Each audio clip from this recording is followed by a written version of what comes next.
Beleza. Então... A gente vai dar início à prática, né, do aprendizado de máquina, e eu passo para o Dr. Camilo Salvador. Então, eu vou tentar fazer, assim, uma coisa bem simples, né? Bom, primeiro, para quem não iniciou a máquina virtual, para quem vai usar a máquina virtual, por favor, inicie aí, porque vai precisar rodar algumas coisas. Para quem tiver já vai rodar os códigos na própria máquina, já não precisa, né? E aí, vão lá na pasta de vocês, se vocês tiverem aí a pastinha do SCM 2020, do curso, né? Podem ir lá na pasta do curso e atualizar, né, essa pasta.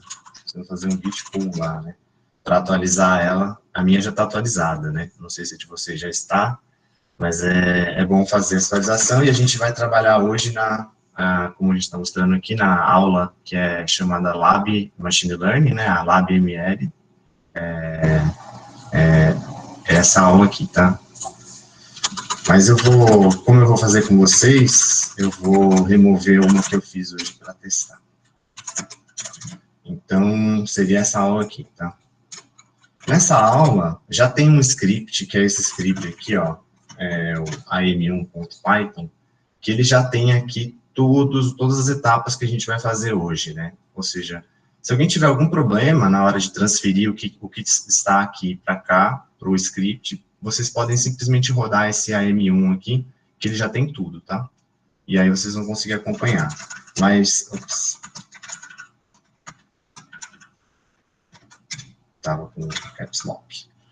Enfim, mas eu não vou rodar ele, eu vou criar um novo, tá? Eu vou fazer o AM2 aqui, porque aí eu quero fazer passo a passo com vocês, tá bom?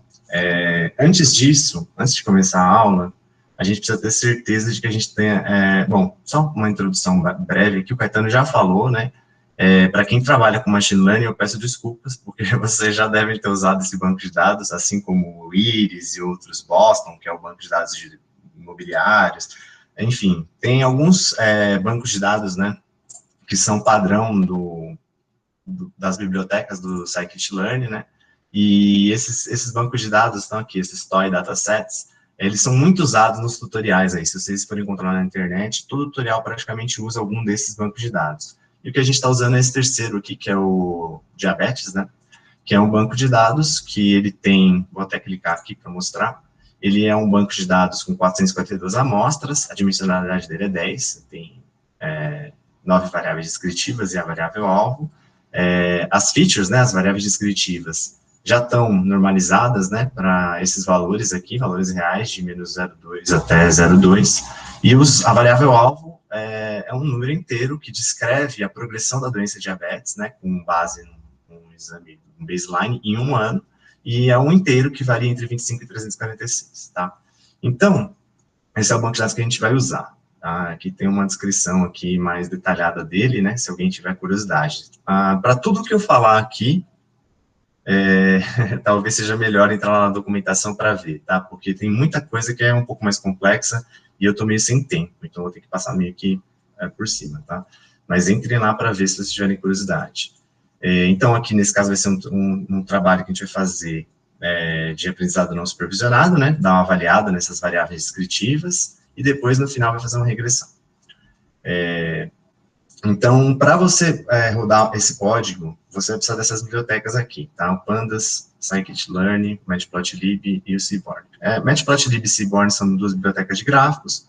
Scikit-Learn é a biblioteca que integra os métodos de aprendizagem de máquina, Keras, TensorFlow, e o Pandas é nada mais nada menos que uma biblioteca que é muito usada para bancos de dados. Então, ele simplifica muito a manipulação das colunas, né?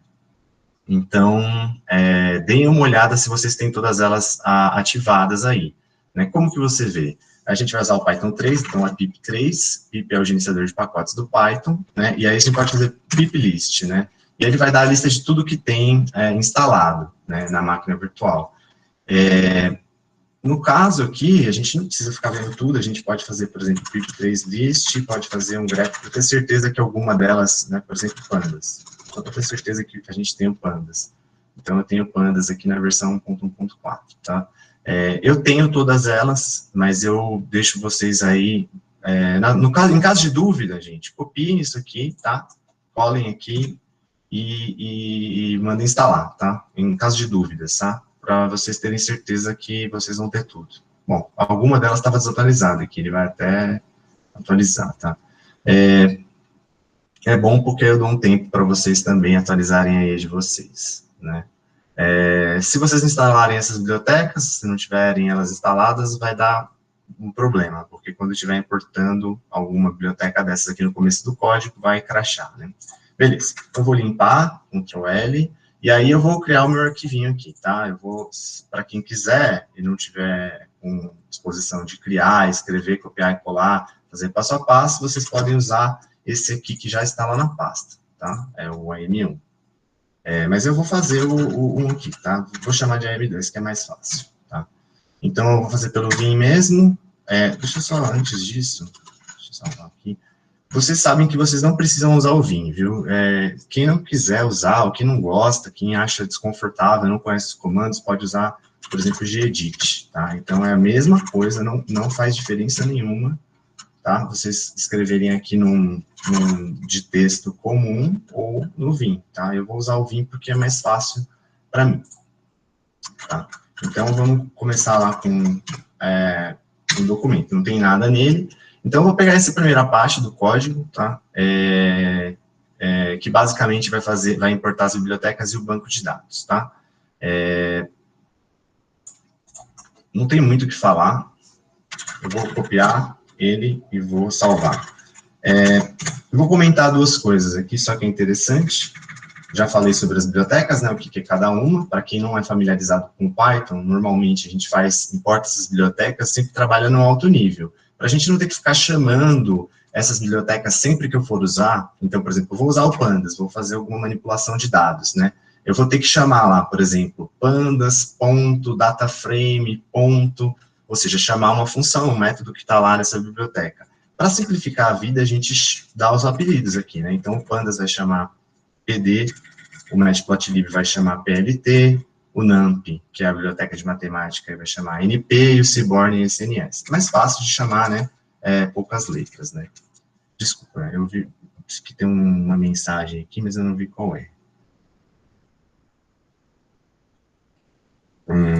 Olha, ambiente virtual, não precisa, tá? Se vocês quiserem entrarem num ambiente virtual, eu vou falar disso também rapidinho, vale a pena. Aqui, tá? Eu acho que na próxima semana a gente vai ser dessa forma, né? Mas eu acho que Sim. O que acontece, como a gente vai usar funções bem leves e não vai precisar instalar o TensorFlow, não precisa do ambiente virtual aqui. Mas, se vocês quiserem, vocês podem usar. Vocês sabem que tem o Conda instalado nessa máquina, né? Então, o Conda EnvList vai te dar os ambientes virtuais disponíveis, e a gente pode fazer um Conda Activate, por exemplo, base aqui, e aí vai usar esse ambiente virtual base, né?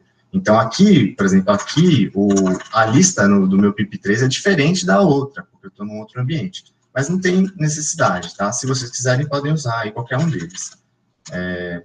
Eu estou fazendo na máquina mesmo, tá? Bom, vamos lá. Voltando aqui para o código, né? Vou para o AM2. Então, eu vou comentar aqui sobre o código. Então, primeiramente, só estou importando as bibliotecas e definindo o estilo, o tamanho de fonte dos gráficos, não é nada demais.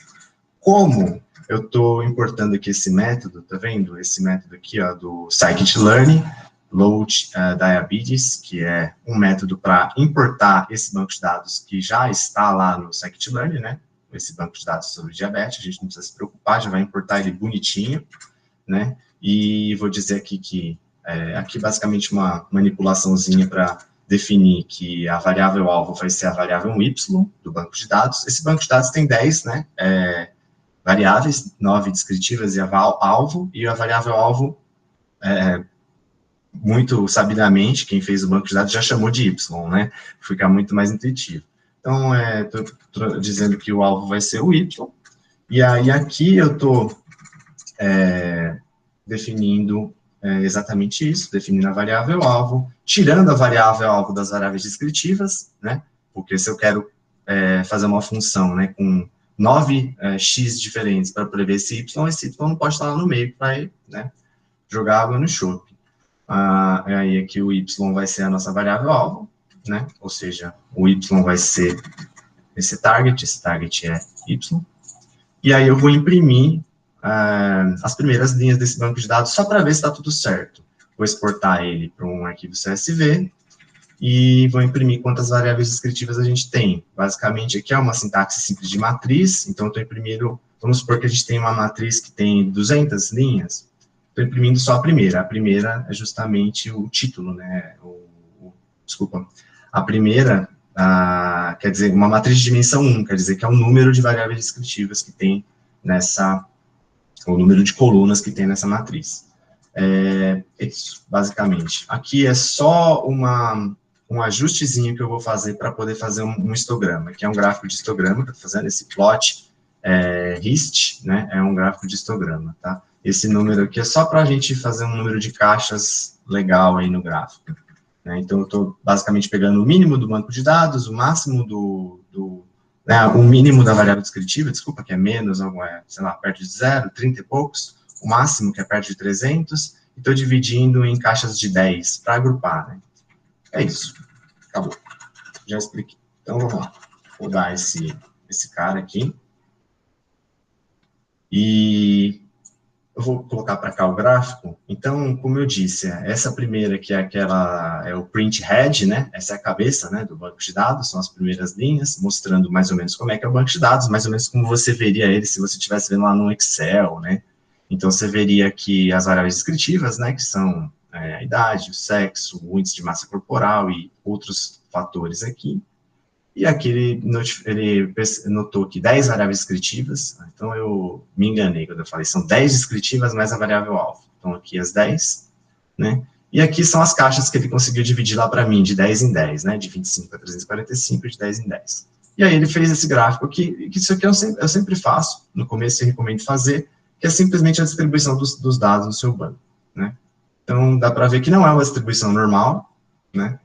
Mas é uma distribuição bem ampla, né? Isso é legal, dá para ver que tem poucos casos onde a doença avança muito rápido, e a maioria dos casos aqui onde a doença avança mais, né, vagarosamente, vamos falar, pensando numa escala de 0 a 350, que a maioria dos dados está concentrado entre 50 e 150, né? Faz sentido para diabetes, né? Que é uma doença que a gente sabe que em um ano ela não progride tanto, assim.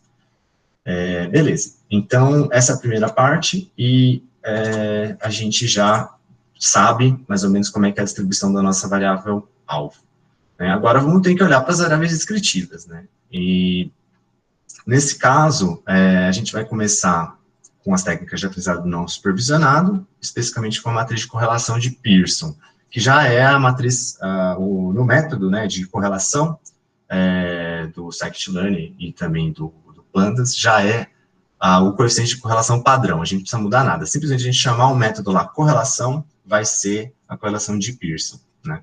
Mas também tem outros coeficientes de correlação disponíveis no scikit-learn, é só a gente procurar lá que a gente encontra, tá? Vamos lá.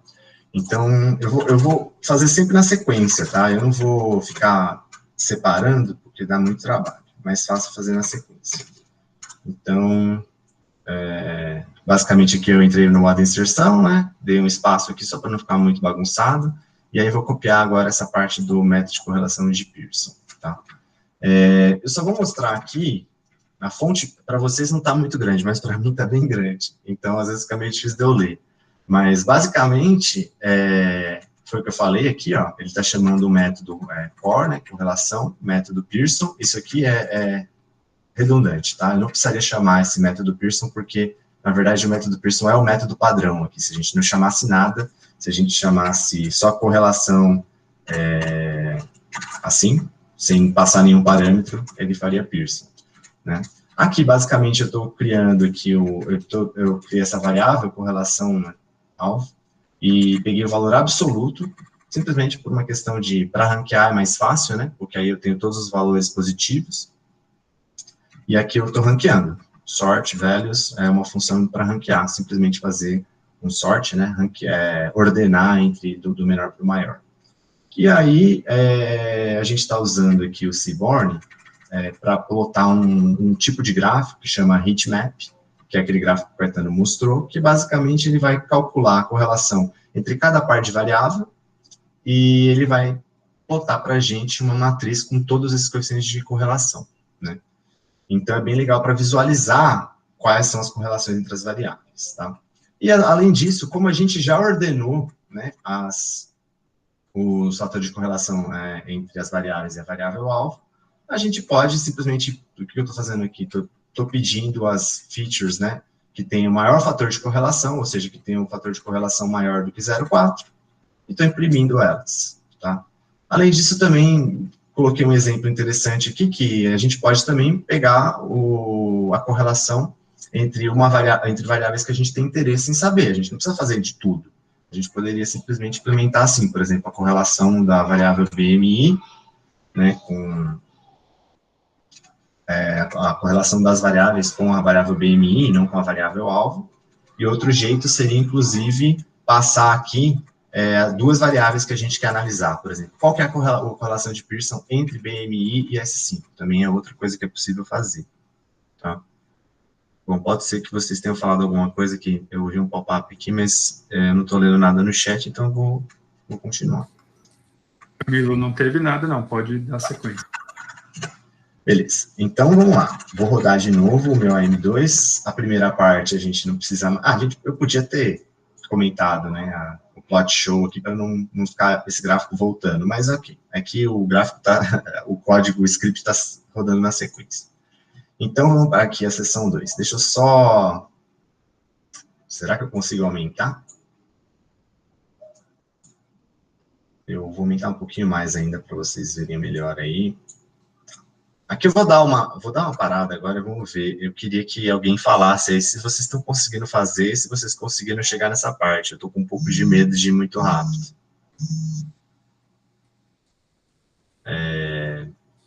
Vou comentando aqui, aí alguém avisa aí. Se alguém conseguiu chegar...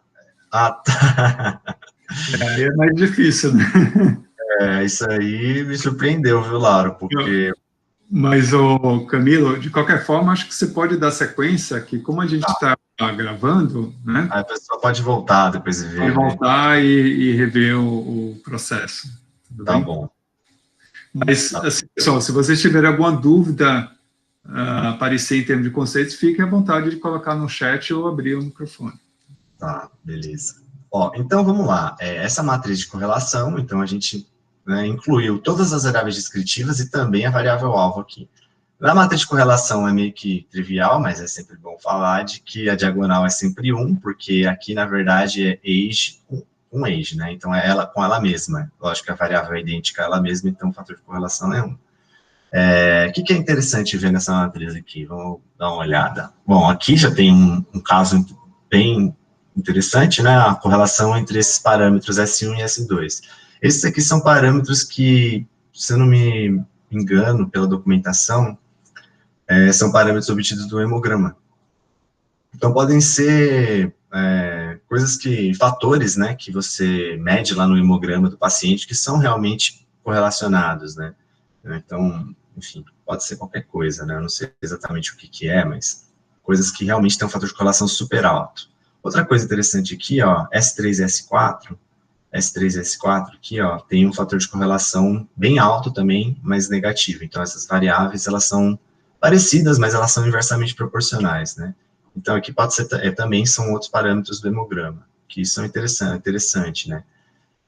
Basicamente, voltando para aquela história que a gente tinha comentado, se a gente tem um hemograma, né? A gente chega num bom modelo, a gente não precisaria ter todos esses indicadores, percebem? S1 e S2 são praticamente redundantes, talvez um só deles já tivesse bom. Se a gente olhar aqui com relação ao Y, o S1, o S2, tem um fator de correlação não tão alto, né? Mas, enfim, só um deles já bastaria. O S3 e S4, também lógico que um é negativo e um é positivo, claro, mas eles são inversamente proporcionais, mas, enfim. Enfim, tem outras variáveis descritivas aqui que tem um fator de correlação bem baixo, né? Então, quer dizer que ou elas, com as outras e também com a variável que a gente está tentando alvo aqui. Então, por exemplo, o sexo, né? É uma variável que tem um fator de correlação super baixo com a variável descritiva. Então, assim, num primeiro momento já daria para pensar que talvez essa variável não fosse tão importante, né? Mas vamos dar sequência, tá? Depois do gráfico, o meu terminal vai plotar aqueles prints lá que eu tinha deixado, né, no programa. Então, ele vai plotar aqui o ordenamento, então as variáveis com maior correlação de Pearson em relação à variável são S4, BP, S5 e BMI, então meio que não contradiz, não confirma a crença popular, né, de que o índice de massa corpórea, né, que está associado com obesidade, está bem associado com a diabetes, né. A diabetes é um fator, mas não conta aqui para a gente. As variáveis com maior fator de correlação de Pearson em relação ao BMI, que é a variável mais importante, são S4 e S5, né? Então, essas variáveis aqui, elas estão bem correlacionadas, mas não é um fator tão alto para descartá-las, né? E a correlação entre BMI e S5, que é essa lamotrigina, né? Então, algum composto que é medido lá no hemograma, é relativamente alto, né? Então, essas são as variáveis mais importantes, né, nesse modelo, o BMI e o S5. Dá meio que para ver isso quando você começa a modelar, tá? Lauro, o Y é a variável-alvo, ela descreve a evolução da doença diabetes em um ano do paciente. E ela é um valor numérico que vai entre 0, mais ou menos, e 350, mais ou menos, né? É isso. Mas, assim, o que quer dizer esse número, basicamente, ele é uma medida direta da progressão da doença, né? É isso que diz no banco de dados, mas eu não sei como é que ele é calculado, né? Só sei que ele é diretamente associado com a progressão da doença, né? Então, eles pegam um baseline no começo do ano lá e estudaram esses pacientes aí, esses 400 pacientes, durante o ano inteiro e verificaram a condição clínica, né, para determinar essa variável. Beleza. Então, aqui, eu acho que já está legal de correlação de Pearson. Se alguém quiser, tem aqui mais detalhes sobre a implementação. E agora vamos para PCA. Então, como a gente comentou já na aula, PCA é uma técnica de redução de dimensionalidade. Então, ela é muito usada, por exemplo, se você tem um problema com, vamos lá, 50 variáveis descritivas. É um espaço complicado, né, de você visualizar. Imagina, a gente tem dificuldade de visualizar o 3D, imagina só o 50D. Então, às vezes, é bom você usar essa técnica para poder enxergar melhor o que você está olhando, né? E também você pode usar a PCA como uma estratégia também, para chegar em modelos mais simples e que tenham um significado físico mais acessível, né? Então, vamos lá. Eu vou pegar o trecho aqui. Como é que é? A M2. Então, eu vou... Deixa eu só... Como é que está o meu... Tá bom, deixa eu só... Ah, tá. É o meu caps lock que tá me complicando a vida aqui. Eu não consigo ver o que tá... Tudo bem, né? Vamos lá. Vamos fazer o PCA agora. Então, vou copiar aqui a parte do PCA. Será que eu copiei uma vez só? Mas... Só. Tá bom. Deixa eu salvar. Eu vou abrir de novo. E vou lá para o final. Então, aqui, o final, para mim, parece que não, mas como a tela está grande, eu tenho que ir para o final e subir, senão eu vou demorar muito para chegar lá. Então, aqui a gente está importando do scikit-learn, a decomposição, né, em componentes principais, né. E aí, aqui, eu preferi recuperar os dados aqui do banco de dados original, em vez de continuar usando, porque eu não vou usá-los, na verdade, no modelo, eu vou usar eles, né, no modelo de PCA, mas eles não vão ser as minhas variáveis descritivas finais, né, as variáveis descritivas finais vão ser resultado do PCA, mas isso é mera convenção, eu poderia ter usado e ter dado um outro nome na verdade dei, né, então, enfim, isso aqui é só para... Eu poderia começar o projeto daqui, eu não precisaria ter feito mais nada, tá? Mas, enfim, estou importando aqui os dados, né? Esse aqui é um outro jeito de importar, inclusive, que é até mais simples do que o que eu fiz lá na frente, né? Então, isso é só para os bancos de dados que estão integrados no scikit-learn, a gente pode importar variáveis descritivas e variável-alvo desse jeito. A gente pode dizer simplesmente diabetes, né, o nome do banco de dados .data são as variáveis descritivas e o nome do banco de dados .target é a variável-alvo. Simplifica um pouco, né? Não precisa ficar fazendo malabarismo com o data frame. E aqui eu vou pegar, vou fazer uma PCA para 2 componentes. Por que 2? Na verdade, 2 não foi uma boa escolha, mas é porque eu queria reduzir, assim, ao máximo para que a gente conseguisse visualizar, tá? Mas eu vou explicar depois porque não foi uma boa escolha. Na verdade, vocês vão perceber que não é possível modelar a evolução da diabetes com só 2 dessas variáveis. Basicamente é isso. Mas vamos em frente, né? Então, a gente vai... basicamente, chamar a transformada é isso aqui, ó. Esse é o método, né? Na verdade, a gente está definindo aqui, né, que a gente quer um método PCA, né, que eu estou importando aqui já, que eu estou importando como PCA, maiúsculo aqui, então está aqui, ó, eu estou fazendo um PCA com 2 componentes, estou chamando ele de PCA, poderia chamar de PCA2 ou qualquer outra coisa, mas enfim, só para ficar simples. E aí eu vou fazer esse fit transform. Então, o que esse fit transform vai fazer? Ele vai tentar reduzir o número de variáveis que estão em X1, que são todas as variáveis descritivas, para 2 variáveis XPCA, tá? Vai ser a XPCA1 e a XPCA2, né? Beleza. E aí, eu simplesmente peguei aqui um template do Matplotlib, que é um template de subplots, um plot do lado do outro, né? Então, aqui é o número de linhas e o número de colunas. E a primeira coluna é o primeiro eixo, esse AX0, e a segunda é o AX1. Então, basicamente, o que eu vou fazer aqui? Desculpa, o Scikit-learn, eu só vi agora, devia ter visto antes. O Scikit-learn, ele é uma biblioteca que ele integra vários métodos de aprendizagem de máquina. Você pode olhar lá, tá todos os links aqui da documentação, vão jogar você lá, tá? E, nesse caso, a gente está importando um desses métodos, dos 50 métodos que tem lá, que é esse método PCA, tá? Então, tá lá na documentação, lá, como é que você vai parametrizar esse método e etc, tá? Mas, basicamente, é isso. Uma vez que você importou ele, eu preferi importar com esse nome, PCA, e isso aqui é só uma questão de limpeza mesmo, assim, de simplicidade do código, para não ter que ficar escrevendo. Imagina só, se eu quisesse fazer aqui esse fit transform, eu ia ter que escrever scikit-learn, decomposition, PCA, fit transform. Eu não quero ficar escrevendo tudo isso. Então, eu faço o import aqui como PCA, eu defino quantas componentes eu quero, e aí, uma PCA de 2 componentes do scikit-learn, para mim, chama PCA, minúsculo. E aí eu posso chamar quantas vezes eu quiser. Então, eu estou chamando uma vez aqui, tá? Ô Camilo, só adicionando, não sei se está claro para todo mundo, na verdade, essas funções já estão implementadas naquela biblioteca que foi importando, né?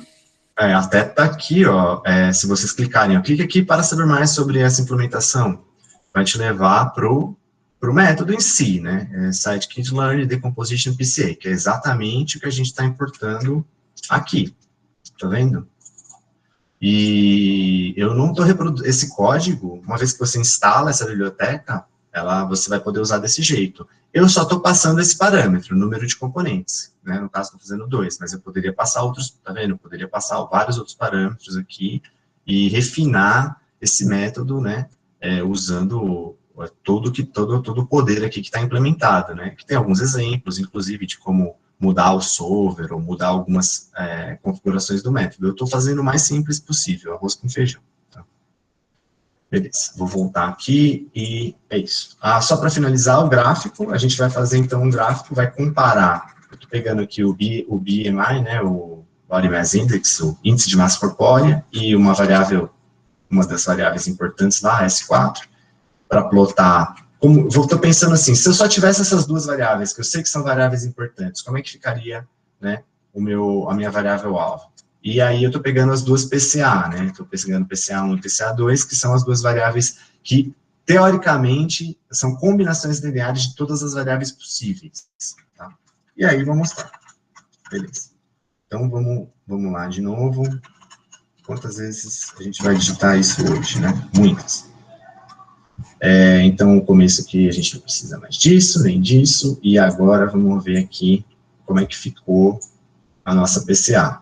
Né? Então, aqui, desse lado, a gente tem, claro, os níveis de cor aqui são os níveis da variável alvo, tá? Então, quanto mais escuro, né, o mais clarinho aqui, o mais azulzinho é o valor mais baixo aqui, e aí o vermelho, os valores mais altos. Então, dá para ver aqui que só com o body mass index, só com esses dois parâmetros, né, você já meio que consegue ter aqui uma função discriminatória para, bom, os valores mais baixos estão agrupados nesse canto, os valores mais altos estão nesse quadrante aqui, né.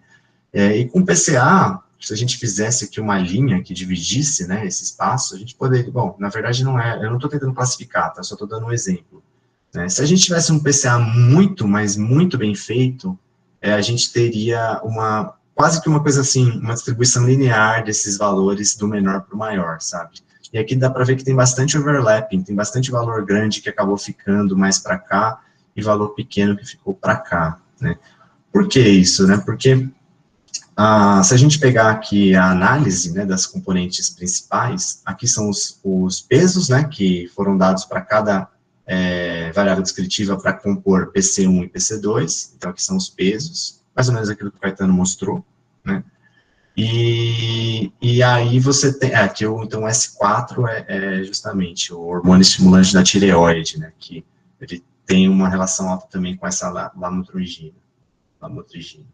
Enfim, e aí, ó, vocês têm que lembrar lá dos slides, né? Um PCA perfeito, ele teria a soma das variáveis próxima de 1. Das variâncias, né, das PCAs, né, próxima de 1. E o nosso está dando aqui 0,54, mais ou menos. Então, a gente perdeu muita informação nessa redução de dimensionalidade, né? O que mostra que talvez PCA fosse uma alternativa, mas provavelmente teríamos que usar uma transformação com mais variáveis, talvez 3 ou 4, tá? Bom, agora vamos passar para uma coisa que eu gosto muito de fazer, tem gente que tem um certo preconceito com isso, que é essa técnica que a gente chama de Recursive Feature Elimination, né?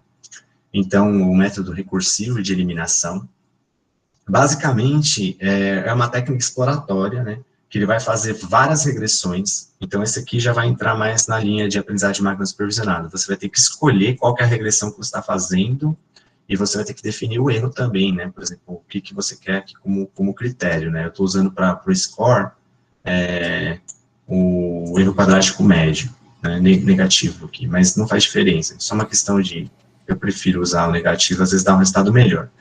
Mas basicamente é isso. Então esse método, o que ele vai fazer? Ele vai fazer vários fits, ou seja, várias regressões lineares, usando combinações de variáveis, e aí ele vai mostrar para a gente depois quão efetivo foram esses fits, né? O Camilo, seria atirar para todos os lados, né?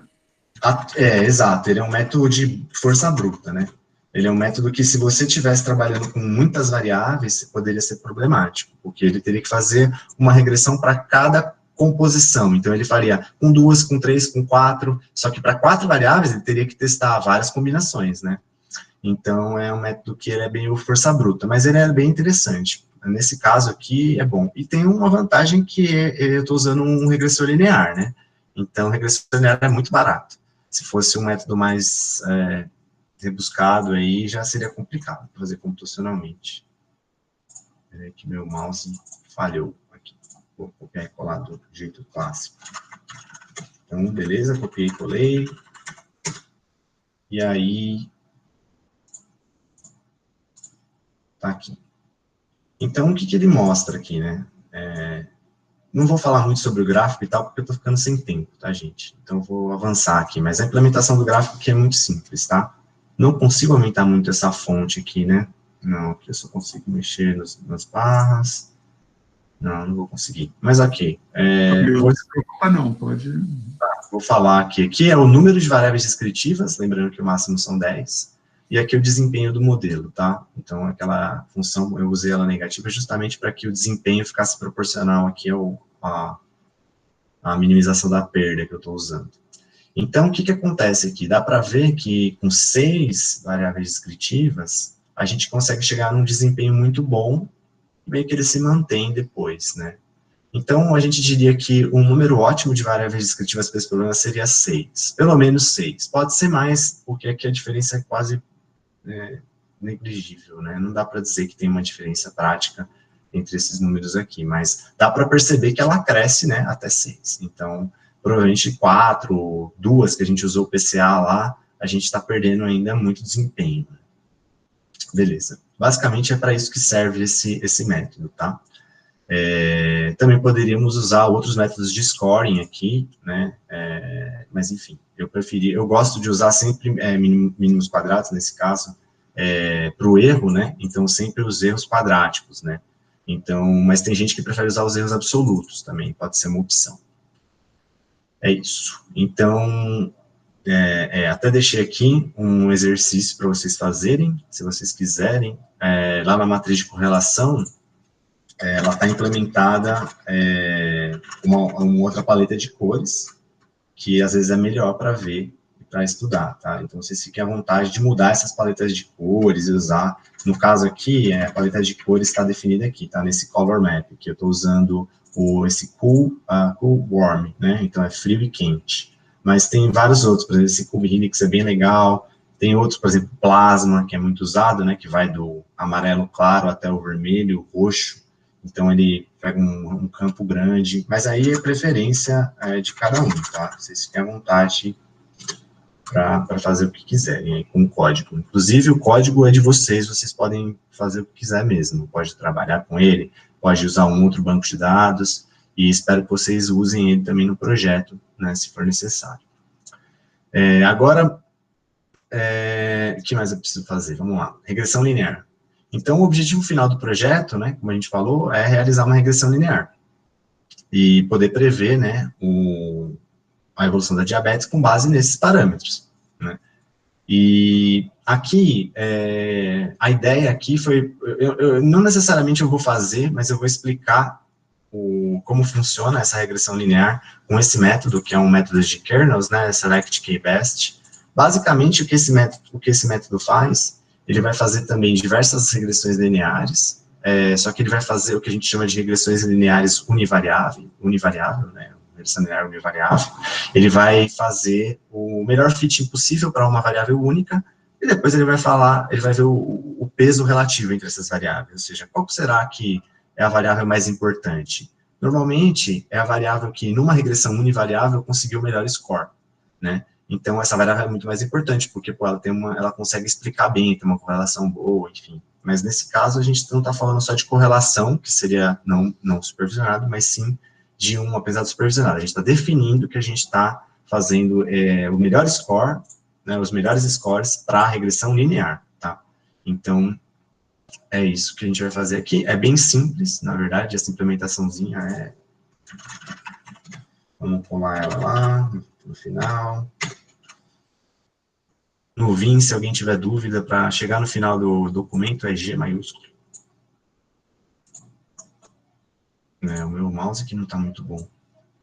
Eu vou copiar e colar mesmo. Beleza. Vamos rodar.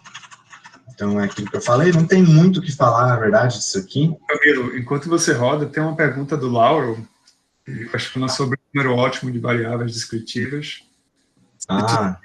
Um possível valor de variáveis para o... Tem tudo a ver, Lauro, tudo a ver. Só lembrando que o método... guia, né?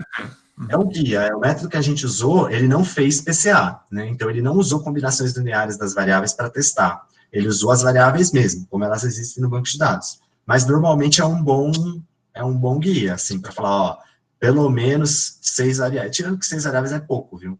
Então, assim, sem pensar 2 vezes, né? Aqui tem um detalhe, né, desse banco de dados que, a verdade é que esse banco de dados é muito otimizado já. Então, eles já tiraram as variáveis que não eram importantes, sabe? Então, a gente está fazendo aqui a implementação, testando, mas para mostrar que já é um banco de dados que tem só variáveis importantes mesmo. Não tem muito o que tirar dele, tá? Mas tem a ver sim. Então, aqui, mais uma vez, aqui a gente vê uma coisa muito parecida com o que viu lá com o fator de correlação de Pearson, o BMI, o S5, né? As mesmas variáveis aqui, aquelas que têm correlação alta, elas aparecem aqui como variáveis importantes com um score mais alto. Essas variáveis seriam as que têm o maior score, né, nessa regressão univariável, tá? Isso também se pode fazer para outros métodos, a gente fez para uma regressão linear que é mais simples. E agora o final, que é a penalização laço, que foi como o Caetano falou, né? Que muitas vezes um dos jeitos de você minimizar o erro na base de treino é você usar uma penalização. Essa penalização, ela teoricamente dificulta que o modelo dê pesos muito grandes para alguma variável, né? Então, que seria um que eles chamam de weight decay, uma regularização L1, penalização, regularização L1. E, basicamente, como a gente sabe como funciona a regularização. Como funciona a regularização? Se você tiver um peso que está crescendo muito no modelo, ele vai lá e mata, ele vai lá e penaliza, certo? Então, a gente pode usar essa regularização para mostrar, olha, quais são as variáveis mais importantes? São as que a regularização tem que penalizar mais. Então, a gente vai usar essa implementaçãozinha básica aqui, que vai fazer uma regressão linear com um laço, né? Esse laço é uma regularização.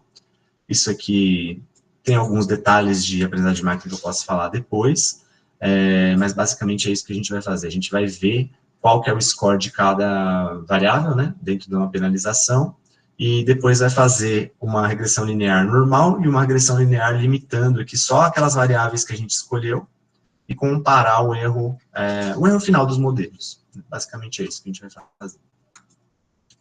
Então, aqui seria o final do... Se eu quero passar muito do horário, porque é sexta-feira, né? E tem que jantar, né? Ainda. Beleza.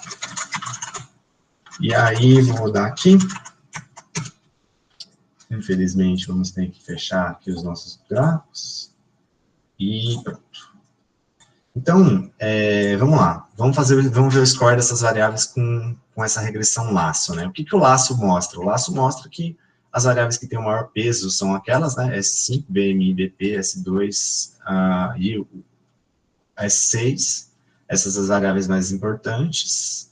E o que ele mostra aqui? Que tem uma variável, que essa variável S3, que ele nunca precisaria penalizar essa variável, ele nunca precisaria utilizar essa variável não é uma variável importante para o modelo. A única coisa que ele consegue dizer aqui, de fato, é que pela rotina laço, pelo sistema de penalização, essa variável, S3, ela não é uma variável importante.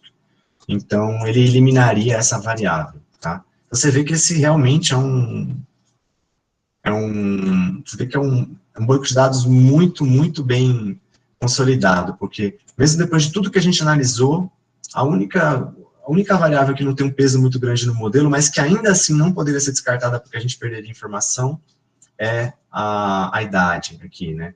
E a única variável que poderia ser descartada, assim, com um pouco mais de segurança é essa variável S3. Primeiro que ela tem uma relação muito grande com a S4, e segundo que ela pela rotina laço aqui, ela não teria muita importância, né? Então é isso. Se a gente pegar o erro final, né, aqui é o erro absoluto, tá? Então o erro absoluto médio, usando todas as variáveis descritivas, deu 43. Esse aqui já é o erro na base de treino, eu acho. Deixa eu ver aqui, metrics, mean, absolute error, real versus previsto pelo modelo. Eu não dividi, desculpa. Essa base eu não dividi entre base de treino e teste. Então é o erro do modelo mesmo. Eu não dividi, então é a base, considerando todos os dados mesmo. E aí seria o erro de treino. E o erro, utilizando 6 dessas variáveis, ou seja, só as variáveis que a gente selecionou, que são essas variáveis aqui, BMI, BP, S5, S4, S6, S1, o erro é 44,81. Então, o que aconteceu aqui? Eu fiz uma redução de dimensionalidade de 10 variáveis descritivas para 6, e eu perdi quase nada, né, aqui na precisão do modelo, mas eu perdi um pouco, né, o que mostra que essas variáveis que a gente descartou, elas têm um pouco de informação, elas carregam um pouco de informação, mas se a gente está indo para um modelo simples, às vezes pode ser interessante, né, para poupar recursos computacionais e tal, né. Então é isso, para discussão, eu tinha colocado aqui o papel, né, da seleção de variáveis nesse projeto, discutir um pouco, né, sobre o que eu falei lá da maldição da dimensionalidade, e aqui, gente, não se prendam a esse exemplo, tá? Procurem, dê uma olhada aí na internet e tal, vocês vão ver que a maioria dos problemas tem muitas variáveis descritivas, 300, 400, tem problemas que tem milhões de variáveis descritivas. Então, isso aqui acaba sendo muito importante, né? E aí, na próxima aula, a gente vai usar essas coisas e também vai usar várias outras, vai falar bem mais sobre regressão, vai falar sobre modelos, e vai fazer um trabalho na área de materiais mesmo, tá? Aí, só passei 2 minutos, ô Laura. Você viu? Perfeito, Camilo. A culpa é minha, na verdade. Do tempo anterior. Não, mas assim, eu tentei fazer sem correr muito também. Eu não sei se daria para fazer muito mais, né? Sei lá. Mas enfim, dá uma olhada aí, gente, nas referências. Eu ia fazer um comentário, eu ia fazer um comentário sobre a questão que o Lauro comentou, tinha colocado no chat, né, que a gente tem um certo cuidado com essas interpretações, né? O que ele está mostrando aí é mais... Aí vem de novo toda uma questão até filosófica, né, sobre o que ele está dizendo é uma variável, a dependência em relação a uma determinada variável. Não significa que você vai descartar essa variável para você entender os mecanismos ou entender é mais para você representar os teus dados. Cuidado com a interpretação. Você vê que o Camilo havia chamado a atenção nos coeficientes de Pearson, a parte da variável sexo, ela era praticamente 0, né? E aqui, na verdade, você acaba tendo um maior... O laço, né? Ele acaba tendo uma influência no modelo, né? Então, tem que ter esse cuidado aí. Uma coisa que eu queria comentar rapidinho, eu sei que já estamos passando da hora, mas é bem nessa linha, né? Modelos, a gente pode fazer, cara, o que a gente quiser. A gente pode tomar, inclusive, decisões muito arbitrárias para os nossos modelos, se a gente achar que vai resolver alguma coisa, porque cada problema, né, tem um objetivo em particular. Então, por exemplo, vamos supor que, nesse caso, a gente pudesse eliminar 2 ou 3 desses marcadores aqui do hemograma, por exemplo, o hormônio lá da tireoide, ou a lamotrigina, né?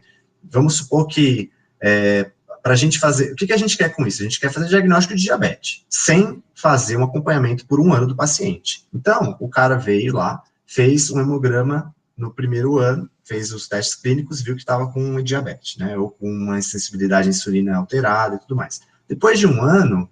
Para você não ter que fazer todos os exames clínicos, sei lá, tomografia, histopatologia do fígado, né, operar o cara, não. Você quer fazer o mais barato possível para poder ter uma boa capacidade preditiva, né, de como a doença evoluiu nele. Então, você vai fazer um exame de sangue simples, onde você vai pegar 3 ou 4 dessas variáveis, mas vai medir o peso dele, vai ver a pressão e a idade dele lá, e aí você vai estimar com um erro de 44, como é que evoluiu a diabetes nesse paciente. Isso é bom ou é ruim? Vamos lembrar, aqui a nossa variável-alvo ia de mais ou menos 0 até 350, então a gente está errando uns 10%, mais ou menos. Pensa bem, se fosse dentro de um sistema de saúde que tem uma capacidade muito limitada, isso é um ganho muito bom, né? Porque você não precisa fazer um monte de exame, você com um hemograma conseguiria dizer se ele está ou não, se a doença está evoluindo ou não, né? Então, é mais ou menos essa ideia. Então, nesse caso, a gente já está num problema que foi muito otimizado. Tem gente que trabalha nisso já há muitos anos. Essas variáveis, não é que assim, alguém falou, pô, vamos pegar e vamos colocar aí essa lamotrigina aí, vamos fazer aí esse hormônio da tireoide. Não, todo mundo já sabe que essas variáveis são importantes, né? Então, esse que é o segredo do aprendizagem de máquina. As técnicas são simples. A resolução também, das funções de perda e tal. O grande desafio você consegue encontrar variáveis descritivas que sejam relevantes para descrever o seu problema? Se você consegue modelar. Se você não consegue, você nunca vai conseguir modelar. Esse que é o segredo, né? O pulo do gato. Pronto, falei demais já. Perfeito, Camilo. Obrigado. Eu vou parar aqui a gravação, mas se quiserem fazer perguntas ou questões, fiquem à vontade. A gente vai dar continuidade